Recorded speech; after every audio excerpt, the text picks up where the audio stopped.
So if you remember yesterday, we were talking about embedded domain-specific languages. Domain-specific language is a language for a particular purpose, and lots of computing tasks turn out to be designing little languages, little domain-specific languages. If you look at them in the right way, you don't have to be the inventor of the next Java and C# in order to be a domain-specific language designer. Lots of little tools and applications and gadgets that we build really can be thought of as domain-specific languages. And you were doing a practical exercise yesterday on grammars and parsers and matchers and recognizers. That you can see that as a little language.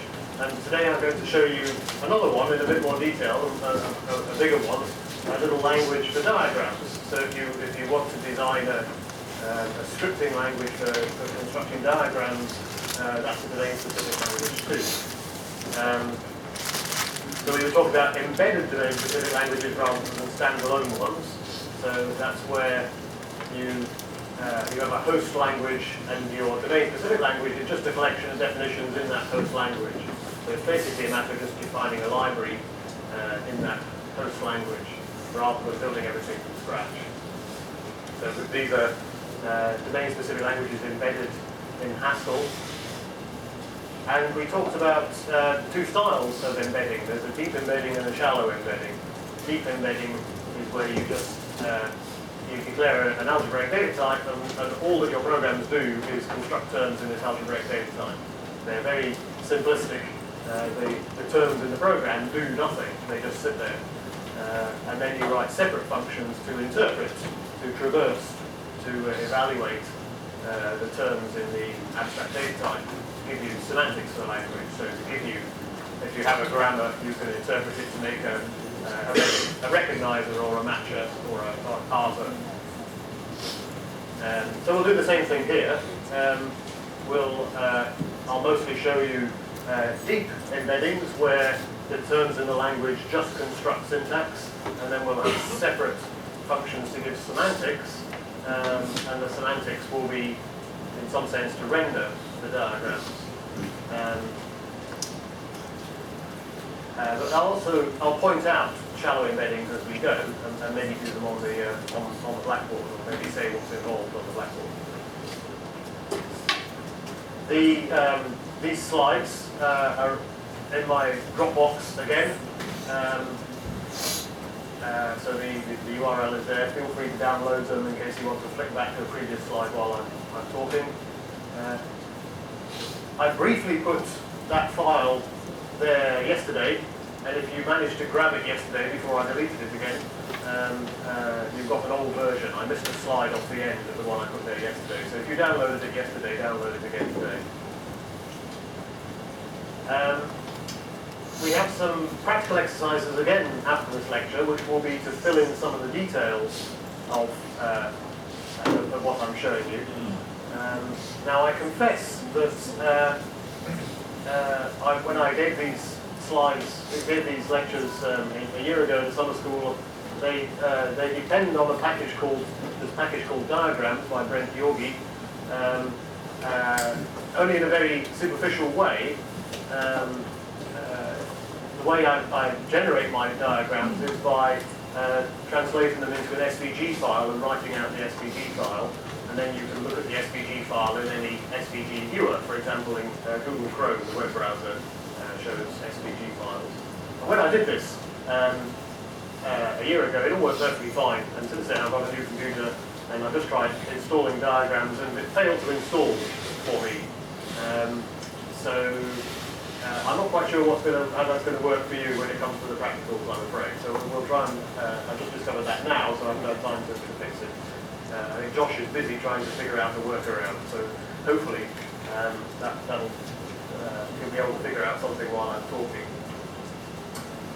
If you go to that URL, project.haskell.org/diagrams, it will take you to, there's a link to a wiki that's got install instructions, and there's a long list of install instructions now for Mac OS. It's probably using somebody else's complicated library, as all the infrastructure evolves, all the dependencies change, and I fear that those bits may have rotted now, and that this is not going to work. But let's see what happens.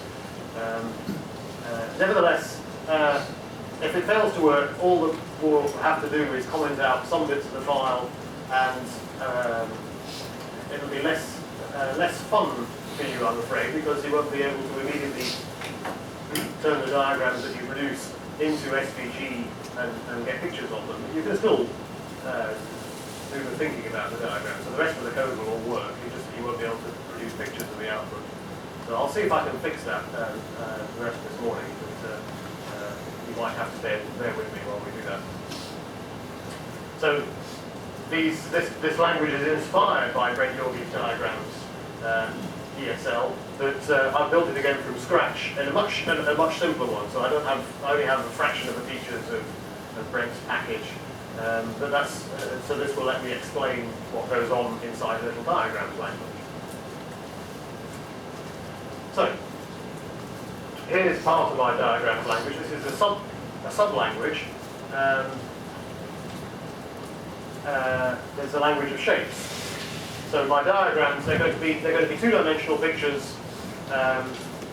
If you've got the booklet of notes in front of you, there's a few printed pictures. There's a stick figure, and there's a face of a chicken and things like that. So so this is made out of circles and ellipses and rectangles and triangles laid out side by side and on top of each other and translated and scaled and in various colours. You don't get the colour in the printed though. So here's a little deep embedding of a language of shapes, and it's not exciting at all because it's not a recursive language. A shape is a rectangle, an ellipse, or a triangle. There is no other possibility. So there's no way of combining shapes here. And I also haven't shown you any semantics for these things yet. It's not entirely clear what I would do for the semantics just of a shape. What does that be? What would the meaning of a shape be? Except you have to have the semantics being a string. If I wanted to print it like we were printing arithmetic expressions yesterday. So anyway, rectangle, I give a width and a height. An ellipse, I give the x radius and the y radius, so that's half the width and half the height. And my ellipses are just going to be sort of orthogonal. They're going to make one axis parallel to the x-axis and one axis parallel to the y-axis. I'm not going to have rotated ellipses. And I've got equilateral triangles. So very simple shapes only.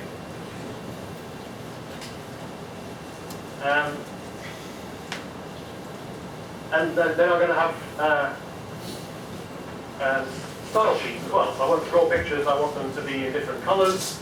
I want maybe to draw an outline of the shape or fill in the shape. And so this is my little language of styles. So the style sheet is a list of stylings, and the styling is again an algebraic data type. It sets some attributes. So I can set the fill color, I can set the stroke color, I can set the stroke width. So if I, here's a styling, I can say fill color,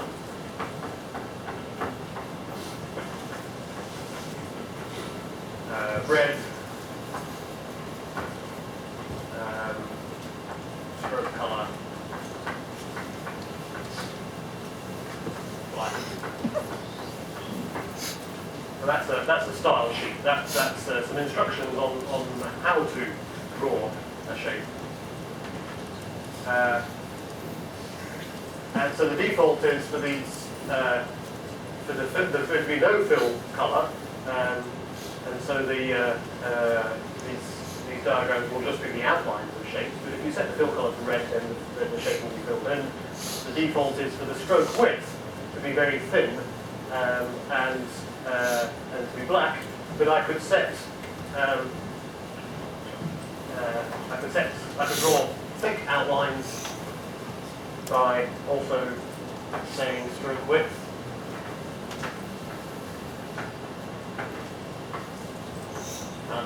I I don't remember precisely what sort of numbers give you what sort of widths, but if you put in a double 2.0, then you'll get strokes of a certain width. If you put stroke width 0, then you'll get no strokes. It'll just be filled, it won't be outlined. And now here's the actual language of pictures, and this is the more interesting bit, because it's recursive. A picture is defined in terms of other pictures. So again, I've only got 3 constructors. So a picture is either just a shape, a plain shape, so that constructor place is applied to a shape and to a style sheet. So I might have a rectangle filled in red, stroked in black with 6 strokes, and I place, using this style sheet, a rectangle of width 3 and height 4, and that will be a picture. But I'm going to allow myself 2 combinations of pictures as well, 2 ways of putting pictures together to make bigger pictures, and one's called above and one's called beside. So they're both binary operators. Above takes 2 pictures and puts 1 picture above another picture, and beside takes 2 pictures and puts 1 picture beside another picture. So by above and beside, I mean, so precisely where is one going to go beside another if you put one beside another, where are they going to go one above another? Well, for simplicity, I'm going to align things by center. So maybe you've got one picture that's got a rectangle and a triangle, and then you have another picture, so that's one picture, it's kind of this big, and then I have another picture that is an ellipse, and that's kind of this big, and if I put one of them above the other, then they'll be aligned on the centers, so this is the center of this thing, and then my ellipse would be centered underneath it, aligned on the centers. And similarly, if you put one beside another, then the alignment will be on the horizontal centers. And so you can imagine now you can build up little pictures by putting rectangles and triangles and ellipses together side by side and one above the other, and you'll get something. So you get something like this. This is my gender diversity in computing. There's a little picture of a figure of a woman wearing a red dress and blue socks, blue stockings.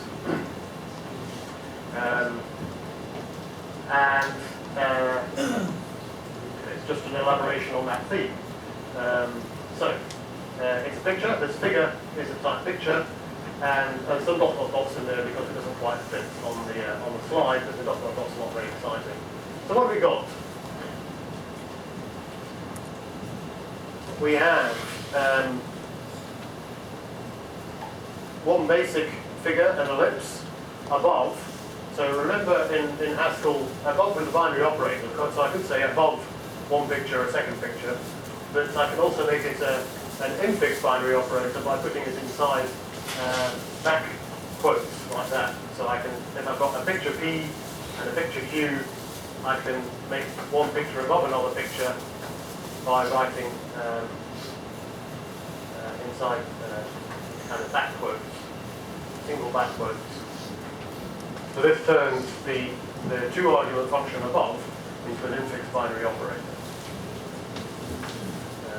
So there's one picture here, which is just a basic picture. It's just a unit picture, a single shape, and this single shape is a 3x3 ellipse. That's the head, with stroke width 0.1, so quite narrow stroke, and fill color. That bisque is one of the predefined colors. So as well as red and black and green and so on, there's a bunch of colors, and the bisque is a kind of pinkish color, supposed to be anyway. So that's the circle. It's a 3x3 ellipse, so it's an ellipse whose width and height are the same.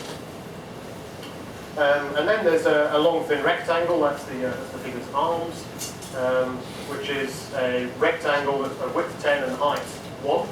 A long thin rectangle, filled with red and with stroke width 0.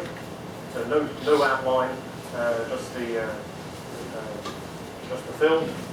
And then there's again a fill with the fill color red and stroke width 0 triangle of so an equilateral triangle of I guess that's 10 is the side. So the width of this triangle is 10, and the height of this triangle is somewhat different from 10. You need to remember your geometry in order to do some of these exercises.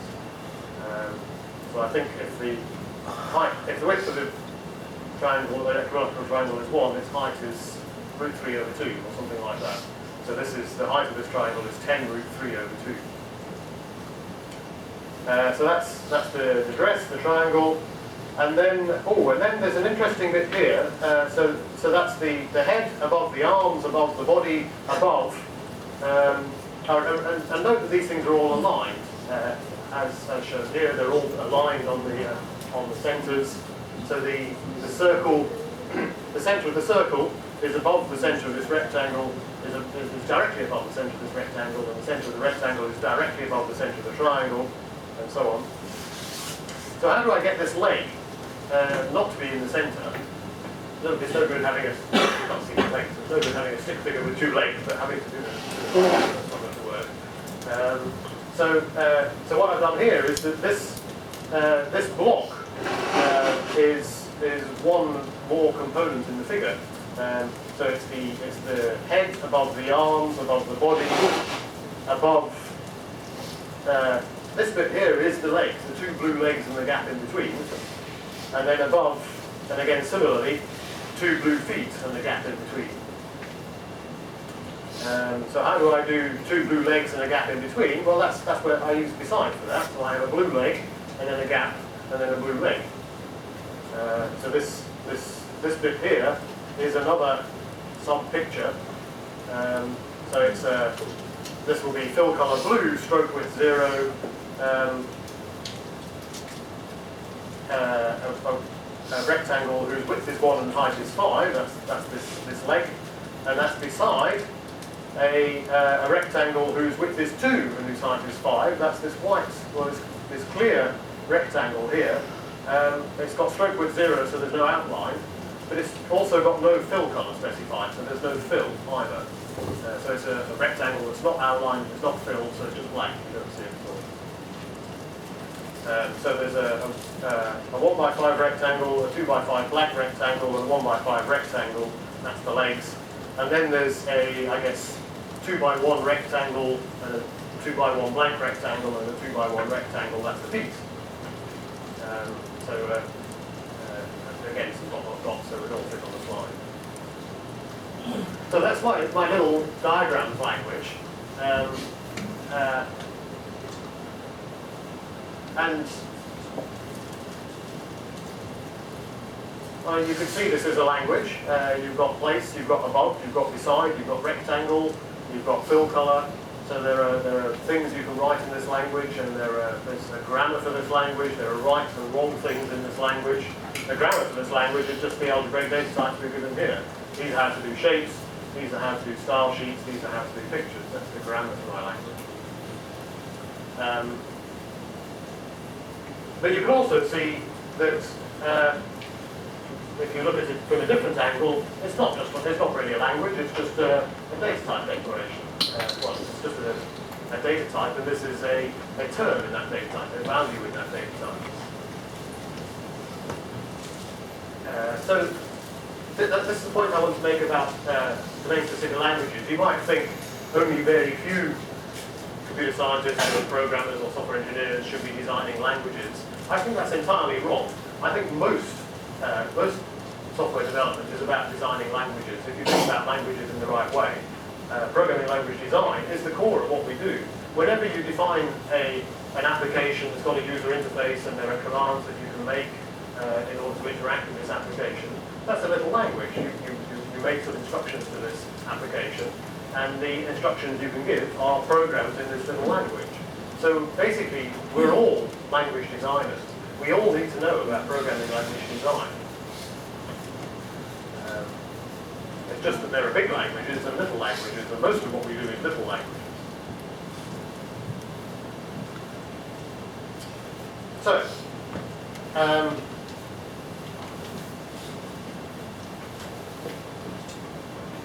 showed you basic pictures, and I showed you putting one thing beside another thing, and one thing above another thing. But actually, if I'm going to somehow generate the scalable vector graphics that corresponds to this stick figure, I'm going to do a bit. I need to do a little bit more, because it's all very well me saying the head is above the arms and the arms is above the body, and just declaring that. But then when I produce this picture, I'm going to need to make that happen. I'm going to need to shift the head up a bit and the arms up a bit, and maybe the body's in the middle, and then the legs go down a bit and the feet go down a bit further, so that they all stack up in the right place. I don't want to just draw them one on top of the other. So I need to talk about shifting things as well. So to do this alignment, we need another little language, a language of transformations. So here's my little language of transformations. I'm going to use a type synonym for positions, which I'll call pos for short, and they're just complex numbers, so it pairs, x-y coordinate pairs, if you like. In Haskell, in the Haskell libraries, there's a data type called complex, and you can have complex floats and complex doubles and complex integers and so on. So it depends on whether the x and y are floats or doubles or integers.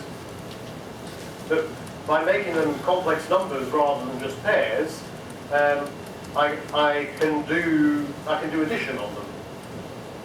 So if it was a pair consisting of an x and a y, it wouldn't be obvious what addition meant. But Haskell says complex numbers are pairs, and addition is defined in such and such a way, and that's precisely the addition that you want for position. Complex numbers are an x and a y coordinate, if you like, x plus I, y, where I is the square root of minus 1. If you haven't seen complex numbers before, you don't need to know anything about the square root of minus 1. Just think of them as two-dimensional points. So now here's my language of transformations, a bit of linear algebra. It is a bit more high school mathematics you'll need to remember, sorry about that. So these transformations are ways of shifting a picture around. And at the moment they're only about shifting, we'll do a bit more later. So there are three kinds of transformation: identity, translate, and compose, and that's captured by this data type that says there are three kinds of transformation. The identity transformation does nothing, and you can see that because I've given the semantics here as well. So there's a function called transform pos that takes a transformation and a position and applies that transformation to the position to produce a new position. So if I wanted to, if my transformation was going to be to shift it to the right, and I apply it to a point, then I'll shift that point to the right. So there's a function here that says transform position takes a transformation and a position and gives you a new position. And if your transformation is the identity transform up here, then it acts as the identity function on positions. Now there's a bit of Haskell sleight of hand going on there. You might expect that if I've written transform pos takes a transform and a pos, then in my definitions I should say transform pos takes a transform and a pos and gives me another pos. So he might expect me to have written transform pos takes a position q, sorry, identity rather, takes a position q and gives me back q. It does nothing to that position. Another transformation I can do is to translate. Transform pos translate by p the point q, and this will give me p plus q. So if this is my point Q, and it's 3 points along the x-axis and 2 points up the y-axis, and I want to translate it right by 2 points right, so I want it to end up here at 5 points along the x-axis. So I can do that by doing translate to 0. So 2 points, add 2 points to the x-coordinate and 0 points to the y-coordinate. When you do that, it takes the points 3, 2 to 5, 2. And that's done by this line of the definition. And then you can compose two of these things. So if you, so this is adding to 0.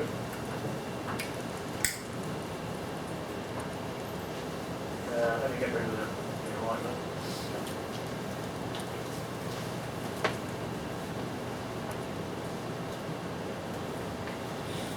And then if I wanted to shift it up to 3 on the y-axis, then I could do that by adding 0, 1. Add 0 to the x-coordinate and 1 to the y-coordinate. So I could transform it once, shifting it 2 points right, and then transforming it again, shifting it 2 points up.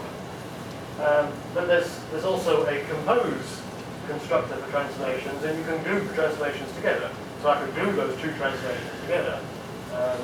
So that will glue the 2 step to the right and 1 step up transformation into a single transformation that moves you 2 steps to the right and 1 step up. And no surprise, that's the thing that adds 2 to your x-coordinate and 1 to your y-coordinate.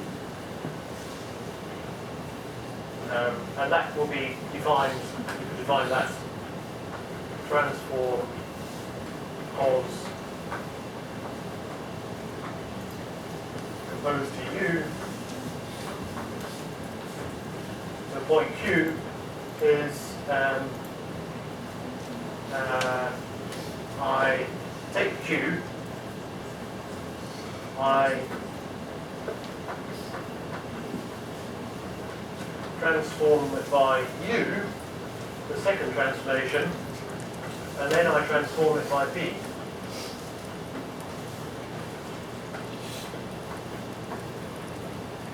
And that's my definition.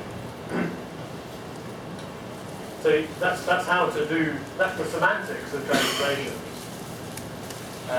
So that's different from what I wrote on the slide. So why did I write it differently on the slide? Well, they're entirely equivalent definitions. So I can read this as taking a transformation in the position and giving me back a new position. But it's entirely equivalent to read it as taking a transform and giving you a function from positions to positions. So in fact, in the Haskell on the slides, you can imagine that there's a set of parentheses around this position to position bit here. The function arrow associates to the right. So just like when you say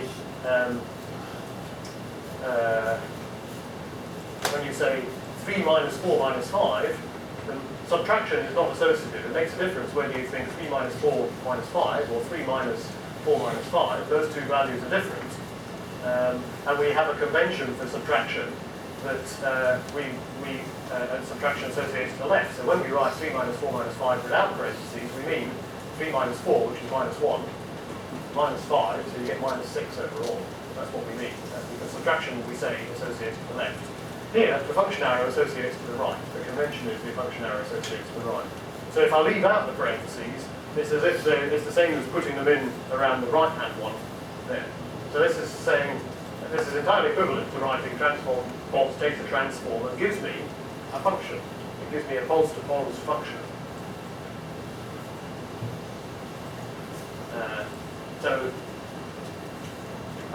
So transforming, the identity transform corresponds to the identity false-to-false function. It's the function that takes Q and gives you Q. That's the identity function. Translate P is the false-to-false function P plus. So it takes Q and gives you P plus applied to Q. P plus Q. And transform of a compose with two transformations is the function composition, that little circle, of the two transformations. So I compose this function, transform pos P, with this function, transform pos Q, U, sorry, that would be T, not P.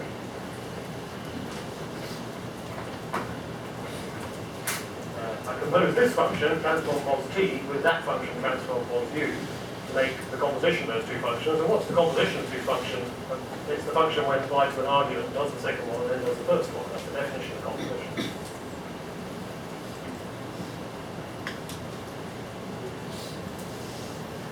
So back to yesterday's stuff about deep embeddings and shallow embeddings.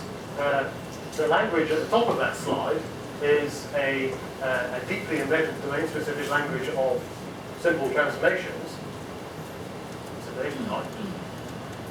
And the function at the bottom of the slide is a semantics. It's an observation, an interpretation of that deeply embedded domain-specific language.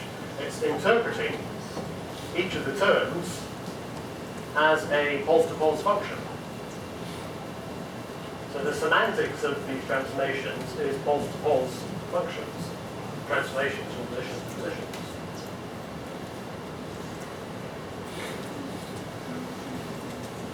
So that's a deep embedding as its semantics. And we saw yesterday that you can transform, let's not use that word. Another way of doing this is to use a shallow embedding instead. You can turn your deep embedding with its semantics into a shallow embedding, where you get rid of the syntax and all you're left with is the semantics. So what we could have done instead is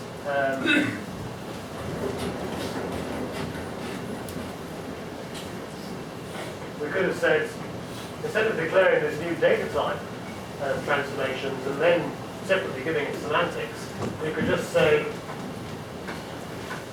let's just have the semantics.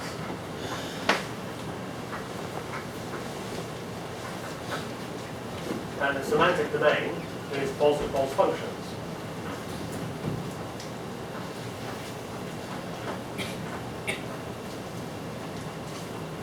And then my language, which is now a shallow embedded language, has three constructors: identity, translate, and compose.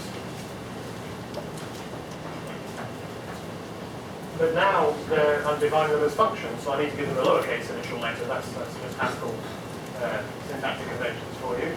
But the types are the same. So identity, there is a transform. Translate is something that takes a pos and makes a transform. And compose is something that takes two transforms.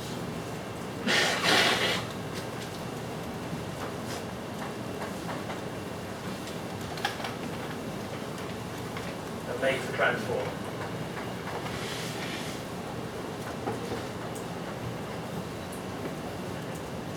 And what's the definition of these three functions? Well, it's hidden there in the bottom of the slide. The bottom of the slide says the semantics of the identity constructor with a capital I is the identity function. So if we're going straight to semantics, we should just say, well, that one is nothing more than its semantics, the identity function. Translate